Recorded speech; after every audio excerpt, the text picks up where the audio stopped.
हाय, मी ऋतुजा देशमुख. नवीन blog चालू करायचा आहे. चाहते हो भाई. आता पहिलाच ब्लॉग आहे तर काही समजत नव्हतं काय करू काय नको.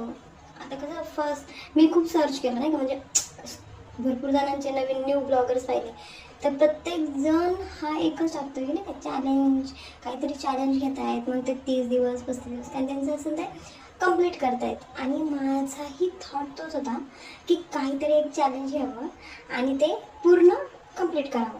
तर माझ्या मिस्टरांनी असं मला सांगितलेलं आहे की लवकर उठवत जा, जे मी करत नाही.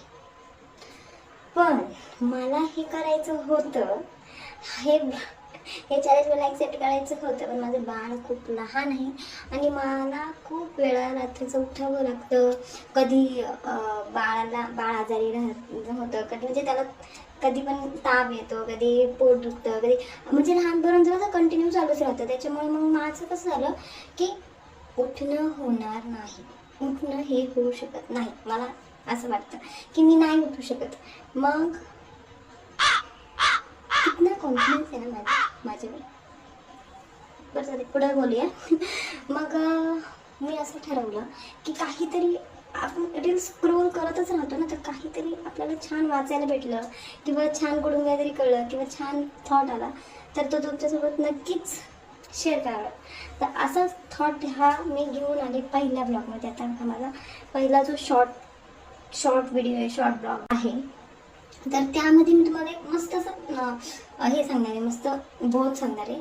तर त्या बोधमध्ये कसं होतं, ज्ञानेश्वरीमध्ये म्हणतात लिहिलेलं आहे असं की आपलं कोणाशी एखाद्या व्यक्तीशी भांडण झालं किंवा कोणाशी वाद झाला तर तो जास्त काळ टिकून नाही ठेवायचा. का? कारण की आपलं हे मरण आहे, आपलं हे मरण आहे हे अटळ आहे. म्हणजे आपण कधीही मरू शकतो. आता बापरे, आपल्याला म्हणजे आपण इमॅजिनच करू शकत नाही की काय झालं. नाशिकमधून एक दिंडोरीला जाताना एका कारमध्ये 9 लोक होते. म्हणजे 2 विद्यार्थी होते, एक 7 वर्षाचं बाळ होतं आणि आई वडील वगैरे किंवा त्यांचं काहीतरी असेल असं फॅमिलीमधलेच ते लोक होते. तर ते विहिरीत पडले आणि 9च्या 9 जण जागेवर गेले. माझा सांगायचा उद्देश हा आहे की कधीही कोणाचाही मृत्यू कसाही येऊ शकतो. त्याच्यामुळं कोणाशी वाद होत असतील होऊ दे. मी म्हणत नाही की वाद होणार नाही. तुम्हालाही कोणाचा तरी राग येऊ शकतो, कोणालाही तुमचा राग येऊ शकतो. पण जास्त वेळ ताणून ठेवण्यापेक्षा एकतर जिथल्या तिथं तुम्ही तो वाद मिटवा. अदरवाईज तुम्ही सुरुवात करा बोलायला. म्हणजे राग धरून बसू नका की तो पुढच्याची चुकी आहे, तो तुमच्याशी बोलेल. ठीक आहे ना, इट्स ओके. नाही त्याला तो ॲक्सेप्ट नाही करू शकत त्याची चुकी, तर ठीक आहे, इट्स ओके. तुम्ही स्वतःहून बोला. आणि माझा खरंच स्वभाव आहे बरं का की मला खूप पटकन राग येतो. इतका पटकन राग येतो का मी पुढच्याला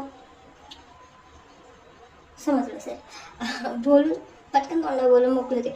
पण ना मला नंतर गिल्ट मलाच फील होतं की यार ठीक आहे ना, काय द्या एवढं नाही बोललं पाहिजे किंवा नाही म्हणलं पाहिजे. ठीक आहे, जाऊ दे, द्या सोडून. मी तो विषय सोडून देते. मग ठीक आहे, पुढचा व्यक्ती नाही जरी बोलला तरी मी स्वतःहून बळच बोलायला जाते. आणि जावं का जावं, कारण की तो वाद वाढून मोठा चालण्यापेक्षा ना तो तिथला तिथं मिटवला बरा किंवा सोडून म्हणजे गोष्टी सोडून द्यायला शिका. जास्त दर ताणून चालू. माझा बोध तुम्हाला कसा वाटला हे कमेंटमध्ये सांगायला विसरायचं नाही. आणि छान छान कमेंट करा. हेटर्स कमेंट करू नका. आणि फॅमिलीमधले आता लोक बोलतील पॅ पॅ पॅ पॅ पॅ की भाई हिने व्हिडिओ चालू केला, भाई हे ब्लॉग करते. ठीक आहे, ज्याची त्याची मर्जी, जे तो ज्याच्या पद्धतीने करतोय, ज्याच्या पद्धतीने ज्याला पुढे जायचं तो त्याच्या पद्धतीने पुढे जाईल. तुम्ही बिना कामाचं त्यांच्या मध्ये मध्ये मध्ये पडू नका. धन्यवाद. तुमचा दिवस सुखमय जावो. Bye bye. भेटूया पुढच्या ब्लॉगमध्ये.